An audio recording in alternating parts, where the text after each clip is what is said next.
आज कौन सा पढ़ लेना है? भू संसाधन।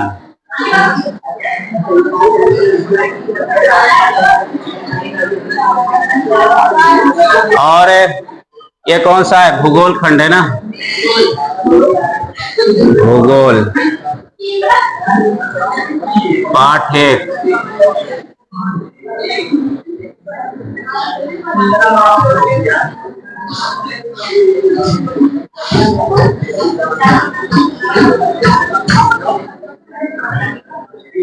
हेडिंग हम लोग को पढ़ना है भू संसाधन। कौन सा संसाधन? भू। कल हम लोग इसको देख भी लिए थे थोड़ा सा, ठीक है, रिवीजन करते चलेंगे। पहले हम लोग को पढ़ना है भूमि, ठीक है। एक बना लेते हैं पृथ्वी। पृथ्वी पे हम लोग कल रिवीजन किए थे थोड़ा सा कि पूरे पृथ्वी पे कितना प्रतिशत? 71 क्या चीज है? जल है। 71% क्या है? जल है। जबकि 29% क्या है? भूमि है। पृथ्वी पे 29% क्या हो जाएगा? भूमि हो जाएगा। ये हम लोग पढ़ लिए थे। फिर जल को ही हम लोगों ने कितने भागों में बांट दिया? 5 भाग में। इनको क्या कहा जाता है? महासागर। जल वाले भाग को क्या कहेंगे? महासागर। जबकि थल वाले भाग को क्या कहेंगे? महाद्वीप कहेंगे। कितने महाद्वीप हैं? 7 महाद्वीप है, ठीक है। इतना हम लोग कल इसका रिवीजन कर लिए थे। अब जो पृथ्वी है ना, पृथ्वी जो है, पृथ्वी पे ही है भू संसाधन। कौन सा संसाधन? भू। भू संसाधन का मतलब है भूमि। भू संसाधन का मतलब क्या है? भूमि। अब अलग अलग इसको पढ़ाने के लिए 2 लोग आएंगे। या तो अर्थशास्त्री का नाम दिया जाएगा। जब भू संसाधन का बात आएगा तो उसमें अर्थशास्त्री आएंगे। अगर इसको यहाँ भूगोल के दृष्टि से हम लोग पढ़ते हैं तो भूगोल बेताते, लेकिन चूंकि हम लोग पढ़ रहे हैं भू संसाधन, तो जो संसाधन होता है उसमें हानि या लाभ की बात की जाती है। तो जो भू संसाधन है इसमें अर्थशास्त्री का काम आएगा। किसका काम आएगा? अर्थशास्त्री, ठीक है। अर्थशास्त्र का मतलब होता है पैसे, मतलब हानि या लाभ से संबंधित। अब है क्या कि जो अर्थशास्त्री, अलग अलग अर्थशास्त्री जो है इसके अलग अलग परिभाषा दिए हैं। उसी में से एक अर्थशास्त्री थे, उनका नाम था रुद्र। उनका नाम क्या है? रुद्र। उन्होंने कहा कि भाई पूरे पृथ्वी पे जो भू संसाधन है इसको हम लोग कैसे डिफाइन करेंगे कि भू संसाधन क्या है। तो उन्होंने एक परिभाषा दिया कि प्रकृति के द्वारा जो हमें निःशुल्क साधन मिला है उसी साधन को हम लोग क्या कहेंगे? भू संसाधन। प्रकृति के द्वारा मानव जाति को जो उपहार स्वरूप निःशुल्क हमको साधन मिला है उसी को हम लोग क्या कहेंगे? भू संसाधन। हेडिंग समझ में आ रहा है कि नहीं? भू संसाधन वो संसाधन है, पहले हम लोग देख लिए कि भू संसाधन है क्या। तो पूरे पृथ्वी पे 71% क्या था? जल। जबकि 29% क्या था? भूमि। इन्हीं 29% को ही कितने भागों में बांट दिया गया? 7। अब इसी 29% वाले का अध्ययन हम लोग को करना है, जिसमें आता है भूमि संसाधन। कौन सा संसाधन? भूमि। जो भूमि संसाधन है ये मानव बनाया है कि प्रकृति ने? प्रकृति ने। अब ये बनाया किसके लिए है? मानव के लिए, क्योंकि हम ही लोग अध्ययन कर रहे हैं या हम ही लोग को ये बेनिफिट दे रहा है, इसलिए मानव के लिए। तो इसके परिभाषा में ही रुद्र ने कहा कि प्रकृति के द्वारा निःशुल्क उपहार मानव जाति को जो दिया गया है उसी को हम लोग भूमि कहेंगे। क्या कहेंगे? भूमि। अब आता है हेडिंग भू संसाधन। भू किस प्रकार का हमारा संसाधन है? संसाधन का मतलब है जो हमको सहायता दे, हमारे जीवन जीने में मदद करे, ऐसे वस्तुओं को हम लोग क्या कहते हैं? संसाधन कहते हैं। और संसाधन है क्या? भू संसाधन। अब कह रहा है भूमि हमारा किस प्रकार से संसाधन है? भैया पृथ्वी के ऊपरी वाले भाग को ही हम लोग भू बोलते हैं। पृथ्वी के ऊपरी भाग को क्या बोलेंगे? भू। भू माने भूमि, ठीक है। इसी ऊपर जो भूपर पट्टी है इसी को हम लोग भूमि कहेंगे। और चूंकि ये हमारे जीवन में या मनुष्य समाज के जीवन में जीवन जीने का मदद करता है, इसीलिए इसको भूमि को संसाधन बोलेंगे। क्या बोलेंगे? संसाधन। और ये प्रकृति ने हमें निःशुल्क दिया है। प्रकृति ने कैसे दिया है? निःशुल्क। भूमि जो मानव समाज को मिला है, प्रकृति ने उसको उसके स्वरूप कुछ लिया नहीं, बल्कि प्रकृति ने उसको उपजाऊ भूमि बना के दे दिया। अब आप जो भू संसाधन पढ़ रहे हो इसमें एक बात और भी जरूरी है कि जो भू संसाधन है ये समस्त संसाधनों का स्रोत है। समस्त संसाधनों का क्या है? स्रोत है। स्रोत माने जहां से चीजें मिल रही हो। जैसे प्रकाश का स्रोत क्या है? सूर्य। प्रकाश हमें कहां से मिल रहा है? सूर्य से मिल रहा है। तो जो प्रकाश का स्रोत है वो सूर्य है। ऐसे समस्त संसाधनों का स्रोत कौन सा है? भू संसाधन। कौन सा संसाधन? भू। अगर यहाँ पृथ्वी नहीं होता तो इस पे समुद्र होते? नहीं होते। अगर पृथ्वी नहीं होता इस पे नदी होती? नहीं होती। अगर पृथ्वी नहीं होता तो इस पे वन होते? नहीं होते। अगर पृथ्वी नहीं होता तो हम लोग के यहाँ ये क्या नाम, बड़ा पुल बनाया ही नहीं जाता। अगर बड़ा पुल नहीं होता बिजली नहीं बनती, बिजली नहीं बनती तो यहाँ लाइट आती ही नहीं। या अगर पृथ्वी नहीं होता तो इसके नीचे से खनिज हम लोग खोद के निकाल पाते? भूमि नहीं होता तो हम लोग कोयला पेट्रोल निकाल पाते? नहीं निकाल पाते। यही रीजन है कि भू संसाधन को समस्त संसाधनों का क्या कहा जाता है? स्रोत। समस्त संसाधनों का क्या कहा जाएगा? स्रोत। किसको? भू संसाधन को। किस संसाधन को? भू संसाधन को समस्त संसाधनों का क्या कहते हैं? स्रोत कहते हैं। अब जो भू संसाधन है ये मनुष्य जाति को किसने दिया है? प्रकृति ने। कैसे? निःशुल्क। कैसे दिया है? निःशुल्क। माने वो भेंट स्वरूप निःशुल्क उपहार देने वाली पृथ्वी को प्रकृति ने बनाया है। ठीक है। अब हमको इसी में अध्ययन करना है कि इसके उद्देश्य क्या है, महत्व क्या है और इसकी विशेषता क्या है।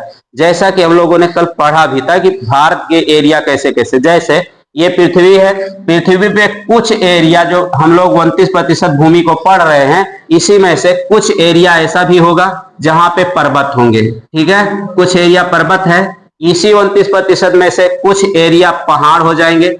कुछ एरिया ऐसा भी होगा जहां पठार होगा। कुछ एरिया ऐसे भी होंगे जहां पे मैदान होगा।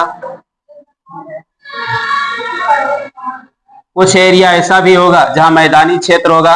कुछ एरिया ऐसे होगा जो अलग अलग प्रकार की आकृतियां इसमें मिलती हैं। ठीक है। ऐसे ही हम लोग को इसमें कुछ महत्वपूर्ण हेडिंग मनुष्य जातियों से संबंधित पढ़ना है। ठीक है। आप लोगों को कल ही कहते कि पढ़ के आइएगा। पहला है भूमि का महत्व, माने भूमि का महत्व क्या है। तो इसमें पहला हेडिंग दिया है व्यापार का आधार। पहला हेडिंग क्या है? व्यापार का आधार। महत्व में व्यापार का आधार पहला हेडिंग है। अब व्यापार का आधार क्या है भैया? पूरे पृथ्वी पे जितने देश हैं, इस सातों महाद्वीप में जितने देश हैं, इसमें से अधिकतर देश व्यापार भूमार्ग से ही करते हैं। उसको कहा जाता है स्थल मार्ग। कौन सा मार्ग? स्थल मार्ग। पहला हेडिंग जो हम लोग पढ़ रहे ना कि व्यापार का आधार, महत्व में, भूमि के महत्व में पहला कौन सा है? व्यापार का महत्व। ठीक है। व्यापार का आधार पहला नंबर। अब भूमि में व्यापार का आधार का इसका मतलब क्या है? तो भैया जितने देश हैं दुनिया में, उसमें अधिकतर देशों में जो व्यापार होता है वो किस आधार पे? स्थल मार्ग से। कैसे होगा? स्थल मार्ग से। जो जितने भी देश हैं उसमें अधिकतर देशों में स्थल के द्वारा व्यापार होता है। तो ये पहला है। जैसे अगर मान लीजिए किसी देश में दिया भी है चमड़ा, ऊन, लकड़ी, दूध, तेल, चाय, गेहूं, खनिज पदार्थ इत्यादि, ये जितने भी चीजें हैं जो प्रकृति से हमें मिल रही हैं, इसका अगर हमें व्यापार करना है तो पहला महत्व तो आ जाता है व्यापार। पहला महत्व क्या हो जाएगा? व्यापार। अब व्यापार होगा कैसे? स्थल मार्ग से। किस मार्ग से? स्थल। तो ये पहले व्यापार के दृष्टि से हमें जरूरी है। दूसरा है शक्ति के साधन। दूसरा क्या है? शक्ति के साधन। भैया शक्ति का साधन कैसे हो जाएगा? तो किसी भी देश में, किसी भी देश में, जिस देश में मान लीजिए आज रूस हो, अमेरिका हो या कोई भी देश हो, जिस देश के भूमि में खनिज, तेल, बिजली ये सब उत्पादित हो रहे हैं, वो सब देश किसमें चले जाएंगे? शक्ति के साधन में। किस साधन में? शक्ति। जैसे ईरान जो है वहां पानी के लिए समस्या है लेकिन तेल के लिए समस्या है नहीं। ईरान में गैस के लिए समस्या नहीं है। अपने यहाँ देखो पानी बहुत पर्याप्त मात्रा में, भूमि उपजाऊ है, लेकिन हम लोग के यहाँ डीजल गैस निकल पा रहा है? नहीं निकल पा रहा है, बहुत कम मात्रा में है। तो जिस देश में भी डीजल, कोयला, पेट्रोल निकल रहा है, ऐसे भूमि को हम लोग क्या कहेंगे? शक्ति के साधन। किस साधन में? शक्ति। आज देखिएगा जिस जिस देश में प्राकृतिक गैस या नेचुरल पेट्रोल, डीजल, ईंधन उपलब्ध है, वो लोग शक्ति वाले में शामिल है। जैसे ईरान हो गया, इराक हो गया, सऊदी अरब हो गया, रूस हो गया, अमेरिका हो गया। आगे आता है रोजगार का साधन। कौन सा साधन? रोजगार। तीसरा पॉइंट हम लोग को देख लेना है रोजगार। अब ये रोजगार में कैसे भूमि शामिल है भाई? इसमें होता क्या है, आज भी अपने भारत देश के 65% लोग, कितने प्रतिशत? 65% ऐसे लोग हैं जो खेती पे काम करते हैं। माने इसमें से 35% तो अदर काम में लगे हुए हैं, लेकिन 65% लोग किस में लगे हैं? खेती में। जहां जिस जिस देश की जनसंख्या सबसे ज्यादा है वहां उस देश में ज्यादातर काम कौन सा होगा? खेती। और खेती किस साधन में जाएगा? भू संसाधन में, क्योंकि भूमि नहीं होगी तो खेती हो सकती है? नहीं होगा। अगर भूमि नहीं है तो खनिज तेल ईंधन हम लोग निकाल सकते हैं? नहीं निकलेगा। भाई रोजगार वाले में होता क्या है कि 65% लोग रोजगार कहां पाए? खेती में। आज भी मान लीजिए गांव में अगर किसी के पास 10 परिवार हैं तो 3 लोग बाहर कमाने जाएंगे तो उसमें से 7 लोग किस में लगे रहेंगे? खेती में। ठीक है, तो ये आ जाता है रोजगार का साधन। अगला आपको हेडिंग देखना, औद्योगिक विकास का आधार। औद्योगिक विकास के आधार में क्या होता है? जो औद्योगिक विकास है इसमें ना, जैसे देखिएगा आप कपड़ा हुआ या जूट हुआ, कपास हुआ, गन्ना हुआ, ये सब किसमें चले जाएंगे? औद्योगिक में। कह रहा है कि भूमि के विभिन्न प्रकार के कृषि पदार्थ जैसे जूट, कपास, गेहूं, चावल, गन्ना इत्यादि, विभिन्न प्रकार के कच्चे माल जैसे कोयला, लोहा, तांबा, विभिन्न प्रकार के शक्ति के साधन जैसे वायु, कोयला, जल, तेल इत्यादि, विभिन्न प्रकार के पशु पदार्थ जैसे हड्डियां आदि मिलते हैं। माने पृथ्वी पे जितने भी औद्योगिक पदार्थ हैं वो हम लोग को कौन से साधन से मिल जाएंगे? भू संसाधन से। बस एक बात आपको ध्यान रख लेना है कि जो भू संसाधन है, आप जब उसको एग्जाम में लिखने बैठिए जितना पॉइंट हो सकता है बना के लिखने में, वो छोड़ना नहीं है। ठीक है, ये हेडिंग इसलिए आपको समझा दे रहे क्योंकि ये किताब में भी है और इसका पॉइंट दिया है, लेकिन आपको भूमि का उपयोग बताना है, महत्व बताना है। ठीक है, फिर अगला हेडिंग हमें मिलेगा भूमि की विशेषताएं। भूमि की विशेषताएं। अब इसमें विशेषता में आ जाता है निष्क्रिय साधन। भूमि उत्पादन का निष्क्रिय निशेष साधन है। मानव भूमि पर श्रम और पूंजी लगाकर सब्जी, फल, अनाज इत्यादि का उत्पादन करता है। आगे हम लोग को पढ़ लेना है भू का उपयोग। भू का उपयोग, इसमें आपको 3 हेडिंग दिया हुआ है। एक कृषि है, वन है, चारागाह भूमि है, बंजर भूमि है, परती भूमि है। ठीक है, शुद्ध बोया गया क्षेत्र। माने इसमें जो भूमि में से जो 43% हम लोग पढ़े थे उसके बारे में दिया है। अब वो नेक्स्ट हेडिंग में हम लोग पढ़ लेते हैं। डस्टर है,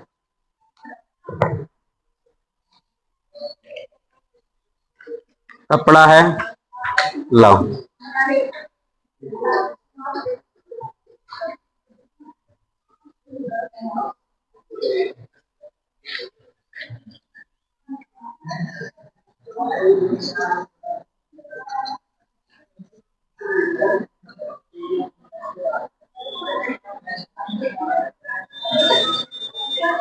अब हम लोग को पढ़ना है भूमि संसाधन में उपयोग। इसमें से ना जो 43 पूरा जो अपने भारत वाले में हम लोग देख लेंगे, पूरे भारत में ना जितना जमीन है, कक्षा 9 वाले में जो पहला पार्ट हम लोग पढ़े थे तो देखे थे कि भारत का टोटल एरिया कितना स्क्वायर फीट है? किसी को याद है? भारत के पास टोटल जमीन कितना है? हाँ, 32,87,263 वर्ग किलोमीटर। इतने भूमि में से ना भारत के पास जो 32,87,000 है, इतने भूमि में से भारत के पास 43% जमीन पे मैदानी क्षेत्र है। कैसा क्षेत्र है ये? मैदानी क्षेत्र है, मैदान है। जबकि 43%, जबकि 30% पे कैसा एरिया है? पर्वत। किताब में दिया हुआ है, देखिएगा 30% कैसा एरिया है, जबकि 27% क्या है? पठार है। 27% भारत का कौन सा एरिया है? पठार। अब इसी में से ना इसके उपभाग भी हैं। जैसे जो मैदानी क्षेत्र है ना, इसमें भी 3-4 भाग है। पहला इसी में आ जाएगा आपको कि कितने प्रतिशत, 43 में से कितने प्रतिशत खेती होती है। ठीक है, पहला नंबर है खेती का कि कितने प्रतिशत पे खेती का कार्य होता है। दूसरा है कि भारत में कितने प्रतिशत एरिया ऐसे हैं जो परती पड़े रहते हैं, ठीक है, जिसपे खेती होता ही नहीं है। भारत में से कुल टोटल ऐसे कितने एरिया हैं जो बंजर भूमि है, माने कभी उस पर खेती की ही नहीं जा सकती है। ठीक, और भारत में कितने ऐसे प्रतिशत खेती है जहां चारागाह है बनी हुई है। अपने यहाँ उत्तर प्रदेश में, बिहार में चारागाह आपको देखने को नहीं मिलेगा क्योंकि यहाँ पशुपालन का बड़े मात्रा में काम नहीं हो रहा है। लेकिन राजस्थान, जम्मू कश्मीर, उत्तराखंड, इन सब एरिया में आपको चारागाह भी देखने को मिलेगा क्योंकि उधर पशुपालन का कार्य ज्यादा होता है। तो इसमें आपसे पूछेगा कि चारागाह कितने हैं। ठीक है, अब आपको इसी में से निकाल के बताना रहेगा कि भारत में कितने प्रतिशत एरिया में खेती होते हैं, भारत में कितने प्रतिशत एरिया पर परती पड़ा हुआ है, भारत का कितना प्रतिशत है जहां पे बंजर खेती है, और भारत में कितने ऐसे प्रतिशत हैं जहां पे चारागाहें बनी हुई हैं। ठीक है, ये टोटल एरिया है, इसमें आपको निकालना भी रहेगा। अगला इसमें बता रहा है कि अगर देखा जाए पूरे भारत में, ठीक है, पूरे भारत का जितना क्षेत्र है माने 32,87,263 वर्ग किलोमीटर, इसमें से भारत का सिर्फ 93% एरिया का ही हम लोग को नॉलेज है या उसका आंकड़ा है। ठीक है, बाकी 10% एरिया ऐसा है जिसके बारे में हम लोग के पास आंकड़ा ही नहीं है। जैसे मान लीजिए जितना टोटल भारत है उसमें से जो पीओके वाला पार्ट है उसके बारे में हम लोग को जानकारी नहीं है, जो सियाचिन के पास एरिया है हम लोग को उसके बारे में जानकारी नहीं है, अरुणाचल प्रदेश वाले एरिया जो हैं उनके भी बारे में हम लोग को जानकारी नहीं है, जबकि अंडमान निकोबार द्वीप का एरिया जो पड़ा हुआ उसमें भी कुछ एरिया का जानकारी हम लोग को नहीं है। अब आपसे प्रश्न पूछेगा कि पूरे भारत में ऐसे कितने प्रतिशत एरिया है जिनका आंकड़ा हम लोग के पास उपलब्ध है, कितने प्रतिशत? 93। कितने प्रतिशत है? 93। भारत के समस्त भूमियों का सिर्फ 93% का ही आंकड़ा हम लोग के पास उपलब्ध है, जबकि कितने प्रतिशत का आंकड़ा नहीं है? 7%। 7% ऐसे भी भूमि है जिनके बारे में भारत सरकार के पास कोई रिकॉर्ड है ये नहीं कि ये भूमि पे क्या होता है। ठीक है, अब आपको पहला याद रखना है मैदानी क्षेत्र में, इस क्षेत्र में मैदान जो 43% मैदान है, इसी में से पहले नंबर पे क्या होता है? खेती, दूसरा नंबर पे क्या होता है? परती पड़ा हुआ है, और तीसरा क्या है? बंजर भूमि, जबकि चौथा क्या है? चौथा क्या हो जाएगा? चारागाह। इसी माने मैदानी वाले क्षेत्र पे ही उपलब्ध है। अब इसी में से आपको एक और आंकड़ा देना रहेगा कि पठार वाले में टोटल भारत का टोटल एरिया क्या हो जाएगा? पठार कितना प्रतिशत? 27%। इस 27% में लगभग 6 से 7 राज्य आ जाते हैं जहां पे खेती आसानी से नहीं हो सकती है, ना ही उनके। और एक चीज ये भी याद रखना, जहां जहां मैदानी क्षेत्र होगा उस एरिया की जनसंख्या ज्यादा होगी, और जहां जहां मैदानी क्षेत्र कम होगा वहां की जनसंख्या क्या हो जाएगी? कम हो जाएगी। पर्वत पे आदमी आपको ज्यादा मिलेगा कि मैदान क्षेत्र में? मैदानी क्षेत्र में, क्योंकि अगर पर्वत पे बीमार हो गए ना और नीचे उतरते उतरते ऊपर पहुंच जाएंगे। अगर मैदानी क्षेत्र में है या नगर में है, आप बीमार हुए फटाक से आपका दवाई हो जाएगा। आप पठारी क्षेत्र में है और मैदानी क्षेत्र में, अगर आप मैदानी क्षेत्र में है तो पानी की संभावना उपलब्ध हो जाएगी है।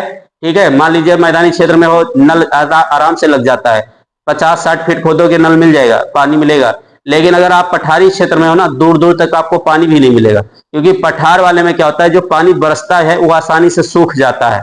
दूसरा यह है कि पठार ना पहले पर्वत होता है, फिर पर्वत से ही घिस घिस के पठार बना होता है, तो वहां नल या टंकी लगाना आसान भी नहीं है। इसीलिए देखोगे कि उत्तर प्रदेश के एरिया में आपको टैंक बहुत कम मिलेगा, जो जमीन के अंदर टैंक बनाया जाता है वो मिलबे नहीं करेगा। जबकि आप तेलंगाना या तमिलनाडु राज्य में जाओगे या राजस्थान वाले राज्य में जाओगे, वहां पे आपको टैंक मिलेगा, हर घर के नीचे आपको एक टैंक मिलेगा, जो बारिश का पानी होता है छत पे वो आएगा बह करके, उसको नीचे एक पाइप लगाए रहेंगे, नीचे उसको पूरा स्टोर कर लेते हैं वो लोग, क्योंकि वही काम आता है उनको साल भर पीने के लिए पनिया। ऊपर से छंदनी भी लगा रहता है, क्योंकि उसमें कूड़ा करकट छंद के जाए ना, पूरा नीचे घर के टैंक रहेगा, जितना छत पे पानी बरसा है वो सब टैंक में स्टोर होगा, फिर वही साल भर यूज करना है। कहीं वो पानी खत्म हो गया राजस्थान में ना, दूर दूर तक पानी नहीं मिलेगा। आप देखिएगा जलवायु का इतना महत्व या भूमि का इतना महत्व है कि आदमी पे भी और जानवर पे भी इसका इफेक्ट देखने को मिलेगा। जहां जहां मैदानी क्षेत्र होगा वहां जनसंख्या क्या हो जाएगी? बढ़ जाएगी। जहां जहां मैदानी क्षेत्र है वहां जनसंख्या क्या करेगी? बढ़ जाएगी। जहां पर्वतीय क्षेत्र है वहां जनसंख्या क्या होगी? घट जाएगी। ज्यादातर खेती मैदान क्षेत्र में होगा कि पठार? खेती ज्यादा कहाँ होगा? मैदान क्षेत्र में। तो गेहूं का उत्पादन पठारी क्षेत्र में होगा कि मैदानी क्षेत्र में? मैदानी क्षेत्र में। जबकि अगर प्रतिभूमि देखा जाए तो ज्यादा प्रतिभूमि आपको मैदानी क्षेत्र में मिलेगा कि पठारी क्षेत्र में? पठारी क्षेत्र में। रीजन क्या है कि जहां पठार होगा वहां हमेशा परतीय पड़ा रहेगा, खेती लायक रहबे नहीं करेगा। ज्यादातर बंजर भूमि आपको पठार पे मिलेगा कि मैदानी क्षेत्र में? पठार पे, क्योंकि मैदानी क्षेत्र में ना, मैदान जहां जहां मैदानी भाग है वहां एक बित्ता जमीन के लिए मार हो जाता है। गांव में अक्सर करके देखिएगा 2-3 बीघा के लिए मार नहीं होगा, बस अगर घर के लिए मार हुआ है तो गली के लिए। गली का चौड़ाई मान लीजिए 1 फीट है, कहीं गलती से 4 अंगूरा और कब्जा कर दिया, मार हो जाएगा तुरंत। गांव में जो खेती के लिए मार होगा ना, पूरे 1 बीघा के लिए नहीं, बस कहीं मेढ़ या कौन तनिसा गोड़ के अगार देगा, उसी के लिए मार हो जाएगा भड़ाक से। भाई ज्यादातर चारागाहें आपको कहाँ देखने को मिलेगा, मैदानी क्षेत्र में कि पर्वतीय क्षेत्र में? पर्वतीय क्षेत्र में। कौन से क्षेत्र में? पर्वतीय। कक्षा 9 में हम लोगों ने कुछ चरवाहों के बारे में पढ़े थे कि नहीं? सबसे ज्यादा एरिया चरवाहों का कहाँ मिला था? जम्मू कश्मीर। कौन सा एरिया? जम्मू कश्मीर। फिर दूसरा एरिया उत्तराखंड। कौन सा एरिया? उत्तराखंड। तीसरा राजस्थान, चौथा गुजरात, पांचवा महाराष्ट्र। ये सब एरिया कैसे हैं? चरवाहों के लिए। कैसे एरिया है? चरवाहे। यहाँ ज्यादातर आपको चरवाहे मिलेंगे। बंजर भूमि आपको मिलेगा मध्य प्रदेश। कौन सा प्रदेश? मध्य प्रदेश। तेलंगाना, हैदराबाद, ये सब एरिया पूरा कौन सा हो जाएगा? बंजर भूमि। परती भूमि आपको कहाँ मिलेगा? ये भी पठारी क्षेत्र या फिर राजस्थान वाले एरिया में। जबकि आपको खेती वाला कहाँ मिलेगा? यूपी बिहार। खेती वाली चीजें कहाँ मिलेंगी? यूपी बिहार। अगला हेडिंग देख लेते हैं। कह रहा है भूमि, भारत में भूमि उपयोग के प्रारूप। भैया भारत में कह रहा है कि किस प्रकार से खेती का प्रारूप है या खेती कैसे होती है। फिर आता है भूमि निम्नीकरण के संरक्षण के उपाय, कि माने अगर भूमि का ह्रास हो रहा है तो इसको कैसे रोकोगे। फिर हेडिंग हम लोग को पढ़ना रहेगा मृदा संसाधन। भाई अब जो भूमि है ना, इसमें अपरदन या फिर क्षय या ह्रास का क्या मतलब है? जैसे मान लीजिए कहीं पे पठारी क्षेत्र है या फिर कहीं पहाड़ी वाला एरिया है,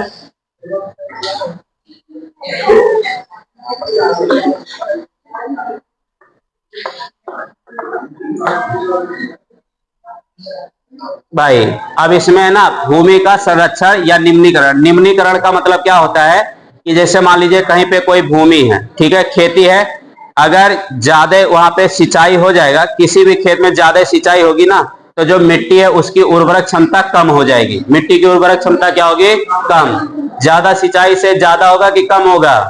कम होगा। आपको ये भी नहीं पता होगा कम होगा ज्यादा होगा, रीजन क्या है? पढ़े ही नहीं हो। ज्यादा सिंचाई से भूमि की उर्वरता क्या हो जाती है? कम हो जाती है। अगर कहीं पर्वतीय क्षेत्र है वहां पे धीरे धीरे मिट्टी का निम्नीकरण होगा। कैसे? क्योंकि वहीं पे ना, अगर मान लीजिए पहाड़ है, आप पहाड़ पे खेती करते हुए देखे हो कि नहीं? पहाड़ पे खेती कैसी होती है? सीढ़ी वाली। कैसी खेती होगी? अगर मान लीजिए ऐसे पहाड़ है ना, उनका खेती ऐसे रहेगा, ऐसे ऐसे खेती जो उनका एक एक ऐसे स्टेप बाई रहेगा।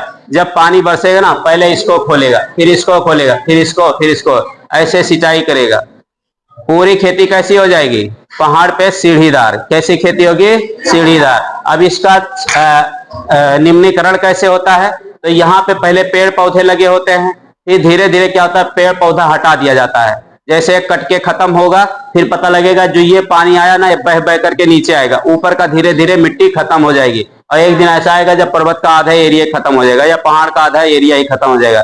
जहां मैदानी क्षेत्र है वहां भूमि का निम्नीकरण कैसे होता है? अपने यहाँ सबसे ज्यादा जो भूमि को नुकसान हुआ है वो पंजाब राज्य है। कौन सा राज्य है? पंजाब। जहां पे इतनी उर्वरक क्षमता, मतलब इतना उर्वरक उसमें डाला गया है, इतना खाद डाला गया है कि वहां की भूमि धीरे धीरे कैसी हो गई है? अनउपजाऊ। लेकिन अभी भी खाद के बल पे सबसे ज्यादा खेती पंजाब में ही होता है। सबसे ज्यादा खाद कहाँ लगाएंगे? पंजाब राज्य में। ठीक है, खेती पे पूरा उनका मतलब फार्म ही होता है। सबसे ज्यादा तगड़े किसान कहाँ के मिलेंगे? पंजाब। हर चीज का बड़ा बड़ा फार्म रहेगा वहां पे, क्योंकि खेती वहां मुख्य आधार है। अपने उत्तर प्रदेश में भी भारत के दृष्टि से देखोगे ना, पूरे भारत को ही इसीलिए कहा गया कृषि प्रधान देश। कौन सा प्रधान देश? कृषि। क्योंकि भारत में कितने प्रतिशत लोग कृषि करते हैं? 60। कितने प्रतिशत? 60। किताब में 65 आपको दिखाएगा, लेकिन है कितना? 60%। 60% लोग किस पे डिपेंड है? खेती पे। ये सिर्फ भारत में ही नहीं है, जिस देश की भी जनसंख्या ज्यादा होगी उस देश में समझ जाना है कि मुख्य आधार क्या हो जाएगा? खेती। दूसरा वहां डिपेंड करता है जलवायु। दूसरा चीज क्या है? जलवायु। अगर वहां का जलवायु गर्म जलवायु है और भूमध्य रेखा के पास एरिया है, जाहिर सी बात है वो किस पे डिपेंड हो जाएगा? खेती पे। किस चीज पे? खेती पे। अब इसको हम लोग को एक बार रिवीजन कर लेना रहेगा, ठीक है। अगला हेडिंग हम लोग को कल पढ़ना है मृदा संसाधन। कौन सा पढ़ना है? मृदा संसाधन। कल मृदा संसाधन वाला हेडिंग आप लोग को पढ़ के आना रहेगा। मृदा संसाधन में आपको दिया रहेगा हेडिंग की मृदा कितने प्रकार के होते हैं, ठीक है। इसमें 2 आंकड़ा है, अगर एनसीईआरटी से पढ़ोगे तो 8 मिलेगा, बालाजी से पढ़ोगे तो 6 मिलेगा, ठीक है। इसमें बताया जाएगा कि मृदा क्या होता है। भू संसाधन अलग है और मृदा अलग है। जो मृदा है ये मिट्टी के बारे में बताता है और भू संसाधन जो है वो सबको इकट्ठा करके बताता है, ठीक है। हो जाएगा कि नहीं? काफी